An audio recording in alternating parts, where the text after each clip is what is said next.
তোমার বোনটা আমি বুঝাইতে বুঝাইতে শেষ, এবার তুমি ওর একটু বুঝাও। আপু তুই একটু বোঝার চেষ্টা কর, দুলাভাই বিদেশ গেলে তো তোরই ভালো।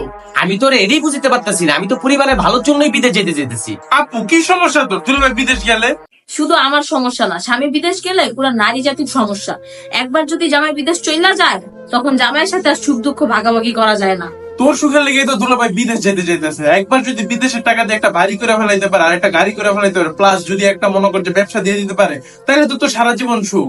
ভাইরে, তুই টাকা পয়সা দিয়ে সুখ দেখলি, কিন্তু এই সুখ পাওয়ার আগে যে কত যন্ত্রণা ভোগ করতে হইব, ওইটা কি একবার ভাইবা দেখছস? আপু তোর পোলাপেনের ভালোর জন্য হইলেও দুলাভাইয়ের বিদেশ যেতে দে, তোর পোলাপেনের ভবিষ্যৎ ভালো হইব। ভালো ভবিষ্যতের আশায় আমি আমার পোলাপাইনের বর্তমান নষ্ট করতে পারবো না। একটাবার ভাইবা দেখছস, তো দুলাভাই যদি বিদেশ চলে যায়, এই পোলাপাইন গুলো অসুস্থ হইব, জ্বর হইব, বাপেরে দেখতে পারবো না। আর তোর দুলাভাই যদি বিদেশে অসুস্থ থাকে, আমি ওর সেবা করতে পারবো না, আমি ওর দেখতে পারবো না, দুইজনের কষ্টের ভাগিদার হইতে পারবো না।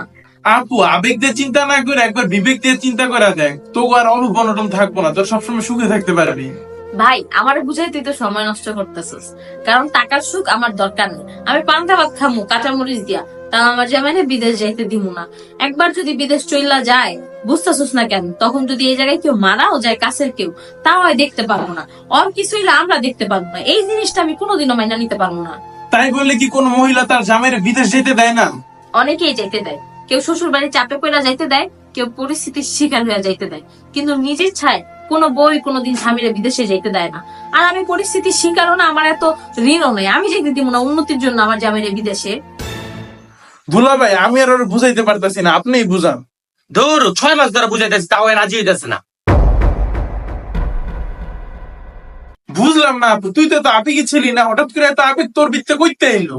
ধরো কচুর আবে, বাপের বাড়ির ঘাড়েতে বিপদ নামাইলাম, এই যে বিদেশ যাইবো, নিজের কাছে 1 টাকাও নাই। দেখা যাবো যখন বিদেশ যাইবো, তখন আমি ওই টাকা দিতে হইব, আমার বাপের বাড়িতে টাকা না দিতে হইব। শুধু আমার জামাই না, অনেক বেটারাই শ্বশুর বাড়ির টাকা দিয়ে বিদেশ যাইতে চায়। অনেকে তো শ্বশুর বাড়ির টাকায় বিদেশও গেছে, কিন্তু টাকা কামাই করে দেওয়ার বেলায় নিজের পরিবারে দেয়, নিজের আত্মীয় স্বজনকে দেয়, আর শ্বশুর বাড়ির পাওনা টাকাই দিতে চায় না। কয় বিদেশ যাওয়ার সময় শ্বশুর আবার টাকা দিচ্ছে, এই টাকা আবার ফেরত চায়। চিন্তা জায়গা, আরে তুই চেতবি কি লেগা? টাকা কি গাছেতে পড়ছে নাকি? দেখা যায় শ্বশুর বাড়ির লোকজন সাহায্য করে হেরাই বিদেশ পাঠায় দেয়, কিন্তু দিন শেষে হেরা পায় আন্ডা। আমি চাইনি আমার পরিবার আন্ডা পাক, এর লেগে আমার জামাইরা আমি বিদেশ যেতে দিব না। ওরে বোন, এটা তোর মাথা না হিটলারের ব্রেন।